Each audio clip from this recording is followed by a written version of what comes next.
Orange cotton candy. You look like a 50-year-old retired skateboarder. Conor. Tomorrow I take his head clean off. Have that head. Every featherweight head I'm coming for. Tomorrow I take his head clean off. But I am like the elephant. I never forget.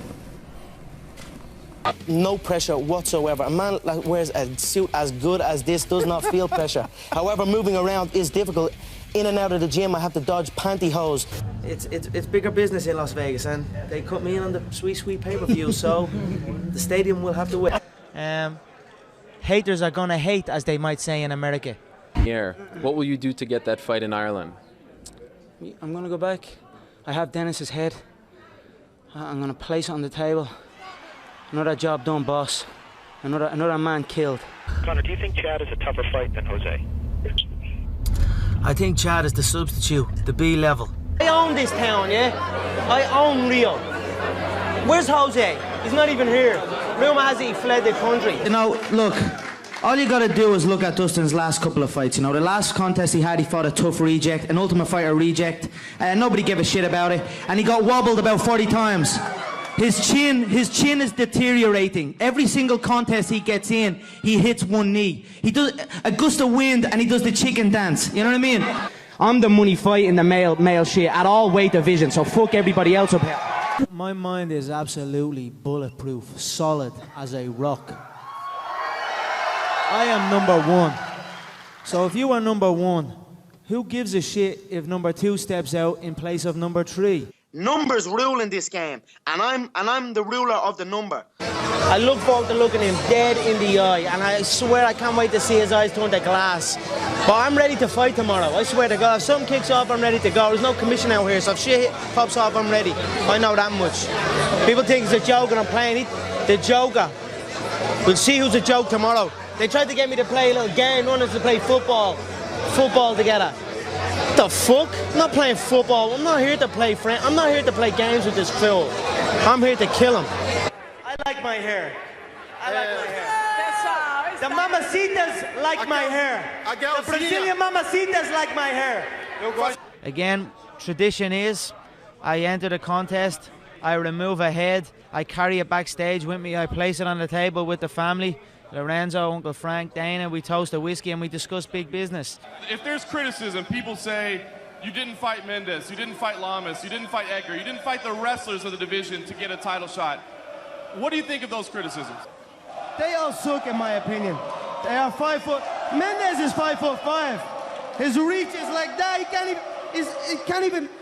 I'd put my hand and hold my hand on his forehead and he wouldn't even be able to hit me. You know, he's a quiet guy, to be honest. He's a little hillbilly kid from a circus town in the back arse of nowhere. We discussed, as you can see, it's tradition. I remove a head, I bring it backstage, I place it on Mr. Fertitta and Mr. White's desk. Here you go, boss. Another one done. And then we discuss big business. So we went and we discussed big business. And big business just happens to be in Viva Las Vegas. So we are going to go to Las Vegas and one more head will be collected. 3 elephants died making this ivory custom-made suit. Before me, there was no main event featherweight fight. No featherweight's got a main event slot unless it was a world title. And even then, because Jose's a do-nothing bitch, as Ronda would say, he fights very, very little. It was maybe 1 or 2. I felt the finish was there for me, and I injured my knee midway through the second. I just can't get it out of my head, but looking back, I should have just pulled my knee from my leg and hit him with it, you know what I mean?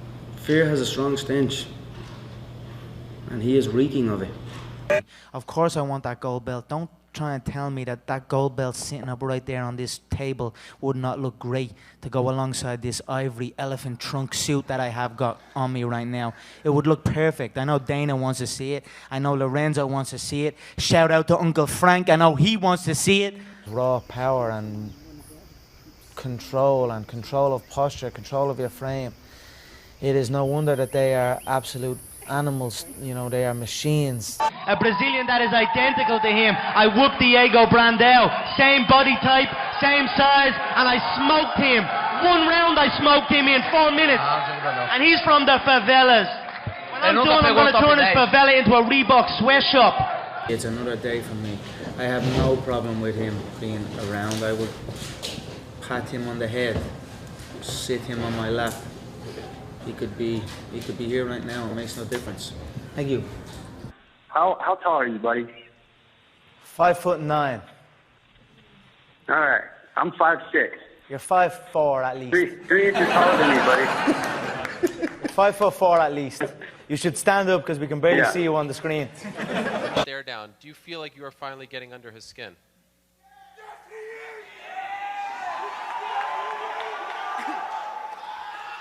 I don't care about his skin. It's his head I'm after. It's the McGregor division, make no mistake about it. If I leave and go to the lightweight division, the featherweights go back to the prelims. It's that simple. If that's the way he is going about his business to gain fans and to stir the pot and to make claims of what he will do, I suppose maybe I have done similar. Maybe he's taken a play out of the McGregor book. Yeah. Maybe I should run for President of the United States. California so far? Not particularly, no. I'm a Dublin man. I love my hometown. But September 27th, I'm going to rip Dustin's head clean off, you know. It makes no difference about nothing. Dustin, a little pea head. Dustin thinks it's all talk. Dustin thinks it's all talk, but when he wakes up with his nose plastered on the other side of his face, he's going to know it's not all talk. Although, I mean, from his standpoint, like, fighters need to fight, right? A big fight. I mean, he is a good fighter, Mendez, right? You would agree with that? Yeah, he's all right. He's a good wrestler. He's a wrestler with an overhand. That's it. I feel he's singular in his approach.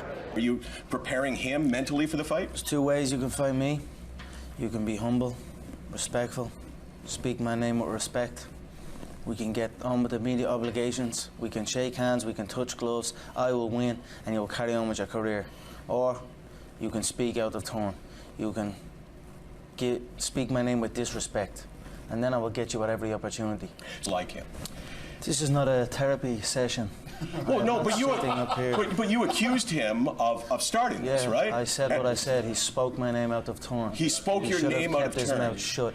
He should have given me my credit for what I have done for this division. I made this division. Without me, the division is nothing. Without me, he is prelim.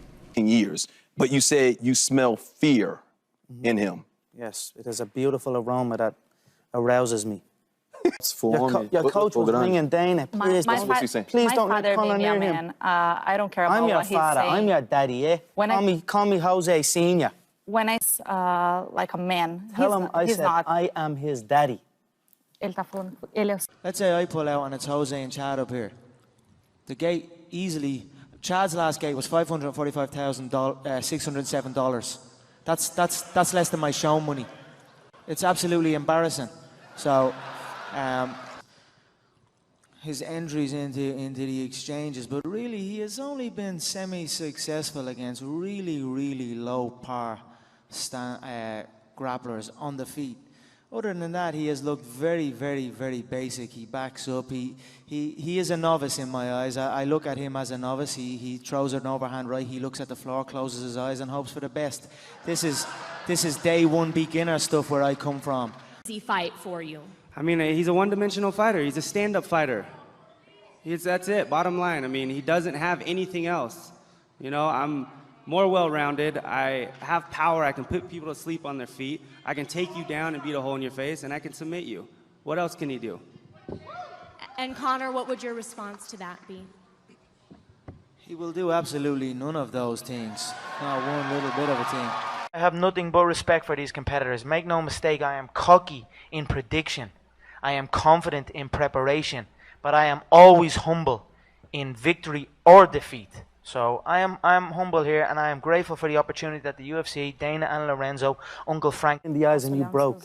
You broke in your hometown. Never. You broke in Rio. Rio de Janeiro. I own Rio. Yeah. You broke in your hometown. It's always, like Lorenzo said, it's about going from here to here to here to here, and that's where I'm going.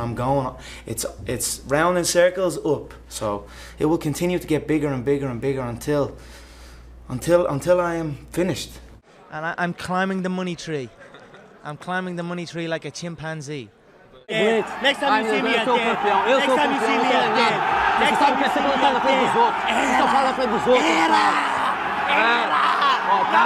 dead. Just through years in the gym, through wins, through losses, through life, I just realized that if you say it to yourself and you look yourself in the eye and look yourself in the mirror and truly believe that not a man alive can beat you, then that is the way it is. And just through hours in the gym and preparation, I feel that I am untouchable right now. It's an honor. Like, prize fighting is short. Get in, get rich, get out. But martial arts is a way of life. It's for life, he said. But it's beautiful. For me, I love this.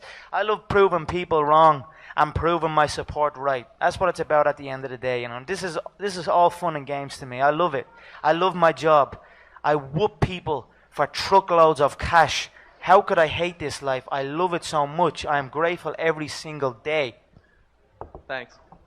I'm enjoying the fruits of my hard work. Nobody works harder than me inside the octagon, outside the octagon. I am a workhorse, so I'm going to enjoy the benefits of this life. I'm going to get myself a big mansion in Las Vegas. I'm going to get the soft top cars. I'm going to bring my whole team out. I'm going to spoil them and give them this life. Big steaks that size, we're eating every single night each. We're eating good, we're living good. It's human nature. Some people will sit and take positivity from that. They will look at that and take inspiration and inspire. It will inspire them to go and push for that. Others will shell up and critique it and be negative towards it. But one thing is for sure, those people will stay where they are. The people who take inspiration from it will rise up and also one day experience that life. So this is human nature. Some go one way, some go the other way. But I am enjoying my money, my hard-earned money that I have dedicated my life to. When I last saw you in New York, you told me you were going to make multiple times more than Aldo, and I'm wondering now that you saw the tickets. Your coach rang Dana. Your coach rang Dana and was like, "Don't let Conor near him." You know that amuses me. Look after yourself. Because we don't have sunshine back home. You know, we just have darkness back home. You know, it's an educational process with people. I feel they didn't believe me when I showed up. It was UFC caliber, and then I go through the UFC caliber, and then it was the striker, and then it was the Brazilian Jiu-Jitsu black belt, then it was the top 10. It's a process, you know. So they will all bow eventually. Mark my words. Thank you. But either way, he'll be in a panic.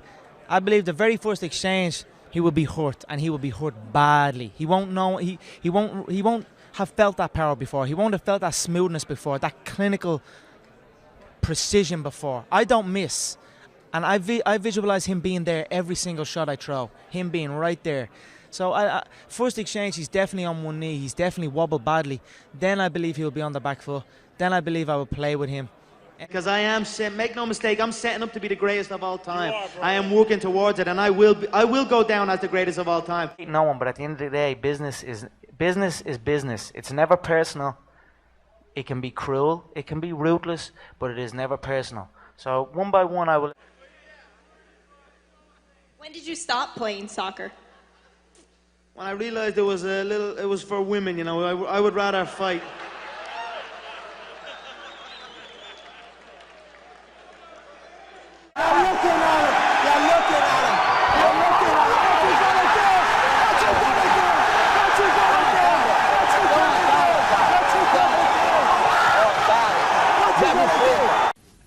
The key to living the law of attraction.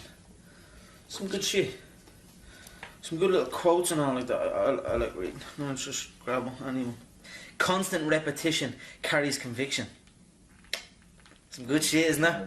We're going to decorate the gym with these. This is what I'm saying. These books are full of them. I really like when I read quotes and shit. I like take from them and just put my own thing to it. Yeah. You know what I mean? Say it in my own way. Say it what way I'm at the scene. Yeah.